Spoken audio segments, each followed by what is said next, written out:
All right, let's find out what happens in chapter 15. Alone again. Aerith moaned softly. Isn't that the most luscious thing in the whole world? He asked, gazing at the salt lick. Poppy, whose eyes were fixed on the enormous owl, could hardly speak. It's awful, she barely squeaked. Aerith turned to her. What are you saying? He demanded. Look! Cried Poppy, trembling as she pointed to the owl on the barn. Aerith turned, looked. Never even noticed that before, he grunted. In wonder, Poppy murmured, Mr. Olcox is only half that size. Aerith shrugged, then went back to gazing at the salt. Well, girl, have you figured out how you're going to get me that salt? Poppy, still in a state of shock, managed only to shake her head. Aerith took one last loving look at the salt and turned. You know where to find me, he said. Don't let me down. With that, he began to waddle away. Aerith! Poppy cried, her fearful trance broken. Wait! The porcupine peered around peevishly. What now? You aren't just gonna leave me here, are you? What else am I supposed to do? Help me, Poppy said in a small voice. Poppy, we made a deal. I'd get you here. You'd get me that salt. I've done my part, now you do yours. But no buts, Aerith snapped, lashing his tail in irritation. Poppy backed away.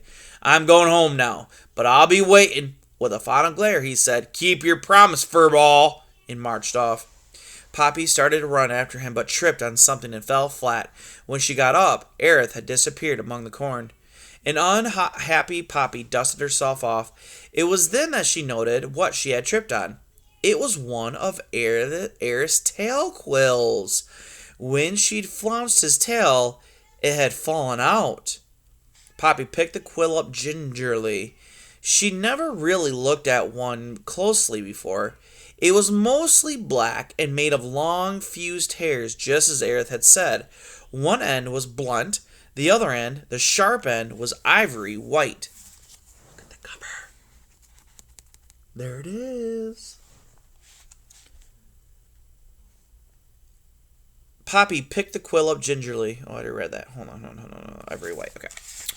With fascination, Poppy examined the tiny barbs. The point, which she was unable to resist touching, was frightfully sharp. She was about to toss the quill away when she had an idea. Grasping it by its blunt end, she swished it about in the air a few times. It moved nicely, like a sword. Poppy found a tall blade of grass, plucked it, and tied it around her waist in sash-like fashion. With care, she slid the quill under this belt. It fit pretty comfortably. Then she drew the quill out a few times to see if it came free easily. Though a single quill was not a full arsenal that Aerith carried, it was something. She only hoped she'd never have to use it. What do you think? Reluctantly, Poppy turned her attention back to the enormous owl on the barn. The bird had not moved, but was still sitting on its perch, gazing off into the distance with huge eyes. Poppy was relieved it had not turned her way. The realization that at any moment that owl might turn and discover her made Poppy retreat quickly into the corn, but not so far that she'd be unable to peer out. Once hidden, she tried to make sense of her situation. It was all very well to have reached Newhouse, but now that she'd arrived, she still had no real clue to why Mr. Olcox would not permit them to move here. There's some pictures here of Poppy playing with a quill there. Checking it out. I wonder what she's going to do with that. All she had seen was that huge owl. Could his reason have something to do with that? Poppy tried to think it through. An owl of this size would be ferocious. Perhaps Mr. Olcox was worried that this bird would steal his food. It certainly would have to eat a lot. The truth was, and Poppy forced herself to acknowledge it, this huge owl made moving here impossible. Mr. Olcox was bad enough. This owl looked twice as bad. Then Poppy had a new thought. Was Mr. Olcox really trying to protect her family? Had she been wrong about him all along?